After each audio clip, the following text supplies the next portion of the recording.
Good afternoon. We are here at KBC TSN News. I'm not sure what happened there. They kind of came back on us twice there. I apologize for that, guys. We are here with Renee Guerra and Mike Hill. Life and Money Matters with the Success Guys, talking about changing lives one day and $1 at a time. Welcome back, guys. How you doing today? Doing great, Jim. How about you? Fantastic. Pretty hard to complain when it's 70 degrees in February. So, yeah, definitely doing great. Absolutely. Great weather.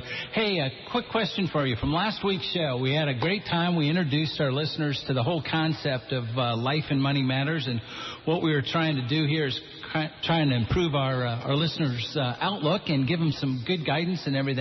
And by the way, listeners, if you're out there and you have a question for Mike or Renee, you can always call us at 972-923-1390 or the Metro line 972-938-1390 for questions and comments, or email us. We got a couple of emails this week, as a matter of fact, to info@kbec.com. And please, in that subject line, though, put Life and Money Matters, because that way we get a lot of emails, and we want to make sure that we know where to properly categorize those. But we want to make sure we can help you out and make some things happen. Last week we talked about a myriad of topics, which brought you guys into your specific careers. Renee, in your case, being a life coach, and Mike, you being a financial planner. My take off of last week's show was plan. Whatever we do in life, we've got to make a plan. And to that effect, you know, I went back and kind of took something that Mike had said. He talked about somebody last week giving his wife a set budget for a month and seeing how far she could go on her lunches or dinners or whatever. So I thought, okay, I'm going to give my wife $300 and we'll see how much we can eat. What was your take? That's why she didn't say hi to me when I walked out. Exactly. She said enough's enough. Exactly. Mike, what was your take from last week? Well, hopefully I didn't have a lot of spouses mad at me this week because of the budget. But, yeah, definitely budget and planning. I used to think it was real hokey back in the day when I was in high school, but I had a football coach that used to say, if you fail to plan, you're planning to fail, and I would roll my eyes. But now, 20-something years later, he was definitely onto something. So having a budget, I liken it to having a blueprint, if you will, for your house. You need a blueprint for how we're going to start investing and how we're going to achieve those financial goals. And by far, the first step in that process is creating a budget together. Cool deal. Renee, how about yourself? Well, I'm going to throw myself under the bus. I know last week, as you mentioned about the budget, and I mentioned to the listeners that we were going to try not to eat out as much. My wife and I, Tricia, mentioned for our goals this year was to not eat out. So we ate out a little more than we needed to last week. So I kind of blew that.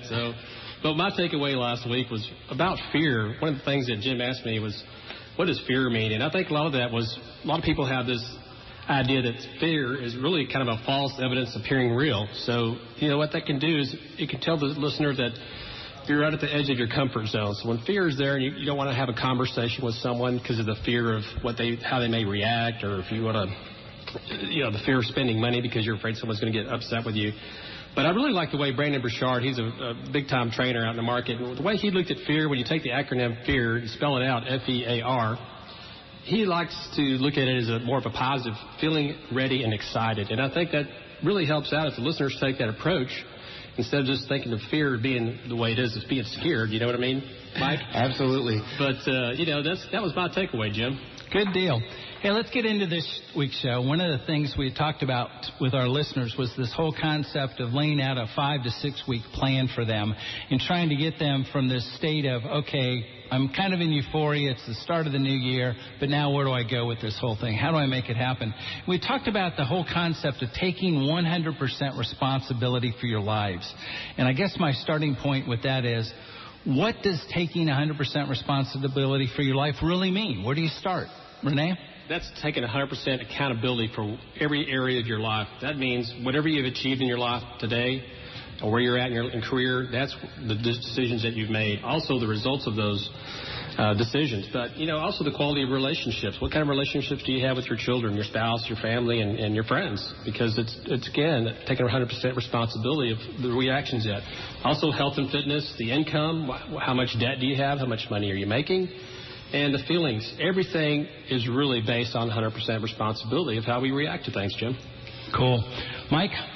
Well, and I'll be the first to admit, first of all, Renee, I'm not telling people not to go to the restaurants. I don't want to be banned from my favorite restaurants in Ellis County. I'm just saying when you do a budget, make sure that we fall within that budget when we go to a nice restaurant. Just getting that out there so I can still go to restaurants in the town. When the taking 100% responsibility, and that kind of falls back into the reason I wanted to do a show with somebody like Renee and a life coach, because I think finances and just your overall enjoyment of life in general, come on, they're hand in hand. They didn't call it the Great Depression for nothing when the market went down. And 100% responsibility for your life is probably the hardest step, in my opinion, to getting on track of getting to where you want to achieve these goals that you have going forward. For example, in my expertise, or in my area of expertise, one thing that I look at people, and it's really hard. I know us men, we have egos. We're the breadwinners. We're the guys. We hunt. You gather. But you know, I meet a lot of people that come in and, well, why didn't we do this change, or why didn't we do this change? And it's just a thing where men, for some reason, not that I'm picking on the listeners that are men, but men, including myself, we have a hard time, as all of our wives can attest to, admitting when we're wrong. And when we do, it takes a heck of a long time to get there. So when you're taking 100% responsibility for your life, when it comes to finances, a great example that I would give is in 2008 and 2009, when a lot of our 401ks became 201ks, or even 101ks, as we maybe joke, and the market was so down, and you're looking at everything, and we all made the deal with God, oh, if you just get me back, I promise I'm going to make a change. Well, you know, now the NASDAQ on Friday hit an 11-year high. And I don't know if people have money invested in a stock market, but if you're in a 401k, you normally would. And I'll be real quick with this, but my point is we're there. We're back, and a lot of 401ks are actually 401ks again. Mm-hmm. But what kind of 100% responsibility have you taken on if the market was to drop 40% tomorrow or Monday, and it totally affects your account? Did you truly take 100% responsibility for what happened into your account in 2008 and 2009? Because if you're not making any changes, the only person you could point at is yourself. Exactly. That's taking 100% responsibility. Sure. Sure, and that's an enormous amount of, how shall we say, a lot of people refuse to take that step. You know, they look at themselves and they want to play the blame game. They sit there and say, well, it's this outside influence, it's that outside influence, and they don't really take responsibility for themselves. They sit there and they go, okay, you know, let's go in a different way.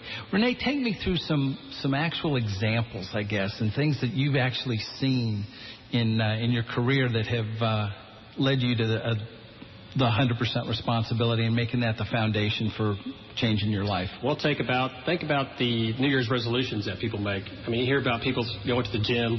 They get so excited they're going to lose 100 pounds. They go into the gym a few weeks. All of a sudden, they quit going.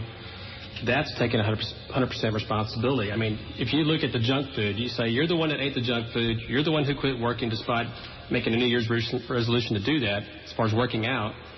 You're the one who stayed in the job that you didn't like. You're the one who took the job. So if someone got promoted and they took the job and they hate it, then why did they take it anyway? Because, you know, some people will take the promotion to earn more money, but it wasn't something they wanted to do towards their core values. It was just against what they wanted to do. You're the one that did want to invest in your future. And that's what Mike was talking about a little bit. So, you know, 100% responsibility.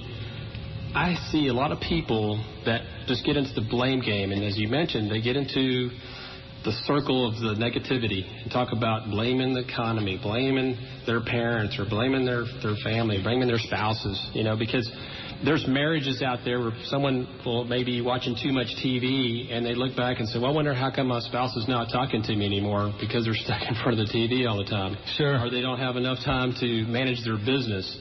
Well, you brought up a good point before we even came on the air, and it's so true. You know, if every guy spent all day Saturday watching college football and all day Sunday on NFL football, and then they ask themselves, well, why don't I have a good relationship with my wife? Well, you just took 9 hours out of the week.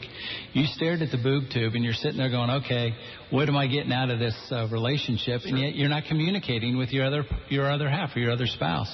Mike, we were talking about that with kids. You know, you wonder why you don't have a relationship with your kids, and if you're not talking to them, if you're not doing something, if you're not being active in their lives, then, boy, you can't really expect them to want to come back and be active in your life either. Well, and I love that example with the kids because, I think our generation is a lot different than my grandfather's generation.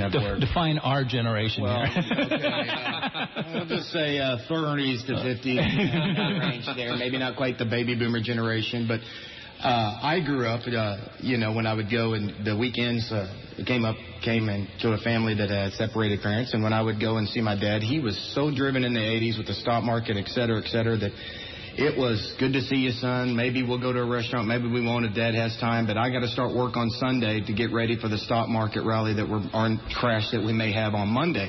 Wasn't a lot of interaction. And I grew up with a goal set in myself that I never wanted to be that way with my kids. I have friends that, Mike, man, you coach all of your kids' sports. What's going on with that? You do T-ball, you do basketball, you do that. And I may be a terrible coach. I'm nothing like Renee, but I just swore when I had kids that I am definitely going to be at every single event that they have, and I'm going to be involved in their lives, and that's more important to me than any dollar that I can make or any house that I could live in or any other thing in my life. And that's the one thing that I'm not telling people, hey, go out and coach all your kids' youth sports or anything like that, but definitely your goal and taking 100% responsibility and making that first step, whatever it may be, finances, whatever, family comes absolutely first. I don't think enough people live and die by that credo. So that's the thing that I really want to convey to the listener. That's a good point. Hey, listeners, if you hear something on the line here that you agree with or disagree with, give us a call, 972-923-1390. We'd love to have you chime in here or help us out. Or 972-938-1390. To that end, Mike, my parents literally raised us with only one rule in our entire household, and it's back to this 100% responsibility. My dad used to tell the story that I don't care what you do in life, I don't care how you do it, but you will be held accountable to the consequences of your actions. So whatever it is you decide to do, just remember that there are good consequences and there can be bad consequences, but that's how you're going to be judged. And then the other rule that kind of filtered into my life, and you guys kind of alluded to it earlier, was this whole concept of interaction with your children. I'm a believer that you expose your children to as many positive activities and positive experiences as you can. And then when you see their light in their eyes go on, you owe it to yourself to do everything you can to take that as far as you can go with it. So if you see your little girl and she absolutely falls in love with, painting on, chalk painting on the side of a road or whatever, go let her become the best chalk painter she can become. Exactly. My son absolutely loved the zoo. When we got him into the zoo, we got him enrolled in a program up at the zoo where he could volunteer on the weekends. Wow. Just absolutely fell in love with it. So when you see that light come on, man, fuel it and do whatever you can to take it to the next level. Next question. This is kind of going to take us in a different light a little bit, but outside influences. We've all got them in our lives. There's 100,000 things that are out there day in and day out. Today the sun came out. Yesterday it was dreary and blue and gray or whatever, the phone calls and somebody screaming at you or whatever. Do outside influences affect your everyday life? And if they do, which I think I kind of know the answer to this, how do we measure them? How do we get rid of them? How do we move in a new direction? So do outside influences affect your life, Renee? They don't. I think you again, it goes back to the responses on how you react to anything that goes on. American Airlines just came out in the newspaper about 13,000 people going away. Jobs. Yeah, I read that in the newspaper and heard it on the news. But again, I'm not. If every one of those people looked at that layoff and said, I'm just going to stay home and not do anything and not take any kind of action that we talked about in our show last week, if they don't take any action and just kind of do what they need to do, as far as they get stuck. So again, they need to take responsibility and move forward with that. So, okay, I'm getting laid off. They hadn't gotten laid off yet, but what are my plans? What am I going to do? Am I going to find another job? Am I going to take the time off to go to school, learn something new, and get into another career? I know that may not be easy for some people, but again, they need to look at those options that they have because there's options. So the external factors are there, but again, it's how you react to it. Absolutely. There's when it comes to external factors, if it does affect you, first of all, you got to just take accountability. I mean, we keep coming back to that. But you got to take accountability, and why is that affecting you? Because if you don't think any negative reaction, you go to your job or you look at your finances, you look at your 401k that's now a 201k, and you're negative. If you don't think that trickles over into every other part of your life, then you're crazy. I've never met anybody that was a Debbie Downer, for lack of a better word, that it didn't affect every aspect of the life of the people around them. A real good example of that is I remember going back, a person, actually was an insurance guy, about 12 years ago, had given me a book because I was in the industry, had given me a book that was called Who Moved My Cheese? And it's written by Spencer Johnson. And if you look at it, you're like, okay, what does he think? I'm a kindergartner? Because it literally takes you 40 minutes to read this book. But what the books, I absolutely love this book. And if you're a listener out there, I would definitely tell you, if you wanted to start with anything, this would be your beginner program on a book. Who Moved Your Cheese, written by Spencer Johnson, is about two mice. They put them in this maze. And the mice, they would put the cheese in the same place every day. Okay, and I'm giving away a lot of the book, but you'll get more of it when you read it from the points. And the point is they moved the cheese one day, and one of the mouse, I won't give you his name, one of the mice said, you know what, it's not here anymore, but maybe it'll come back tomorrow. We just need to stay here. So a couple of days went by, they kept going to that same spot, and the cheese never came back. Well, the other mouse said, to heck with this, we're going to starve. I'm going to gnaw through this side wall here, I'm going to jump over the maze, I'm going to do everything I can. And every day this mouse took a different approach to trying to find the cheese. The first mouse, won't give away the ending, but you could probably see. But my point is, if outside influences are affecting your life, do everything you can to change the path you're on to go another route. Exactly. Hey, guys, we got a caller in here from outside the state, and he wants to chime in here a little bit in this whole concept of accountability. James, I got you. Hey, I want to thank you for putting me on. Just want to tell you how much we down here in Charleston, South Carolina, love KBEC 1390. We stream it over the internet. It's a wonderful way to get back some of the great music that y'all present back home. I had something I wanted to say, which was relating to the issue of outside influences, and specifically my mechanic, who I go to. He's a great mechanic. He charges like a neurosurgeon. But one of the things that I have taken from my experiences of working with him is a little sign that he has on the outside of the cashier. If after you go up and you finish getting your car repaired and they hand you the receipt for it, you go up and you pay the woman behind the 1 inch of bulletproof glass. But there's a little sign right next to it. The sign says, life is 10% what happens to you and 90% how you react to it. And I sat there one time just looking at that sign and started thinking about that. And it's probably the simplest way I've ever heard that ever put. And yet it has been somewhat of a guiding influence for me on the last, 10 years of my life in terms of my day-to-day approach to outside influences, trying to decide what are those things that influence me every day, both in the short run and the long run, and how much they really and truly impact my life. How much am I going to lose sleep over them, or am I going to sweat over them, or how much am I going to need to really pay attention and and become involved. With an answer like that, James, I think we just need to put you onto the show here.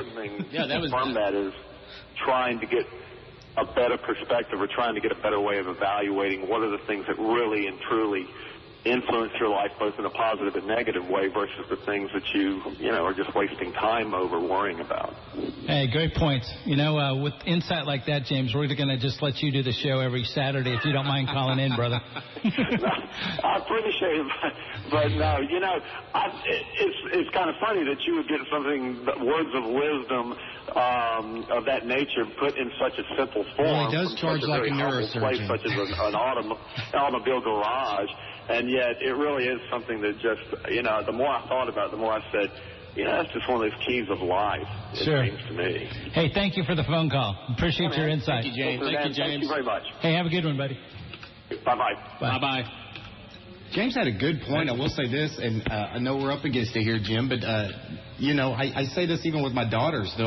My oldest will come in and say, Daddy, I don't know if this, that, and I go, honey, worry is a wasted emotion. If you cannot do anything about it right now, staying up all night, worrying, stressing about it is not going to help. Exactly. No doubt. Hey, let's take a little quick commercial break. We'll get right back to it here, gang, and we'll take your phone calls as always, 972-923-1390 or 972-938-1390.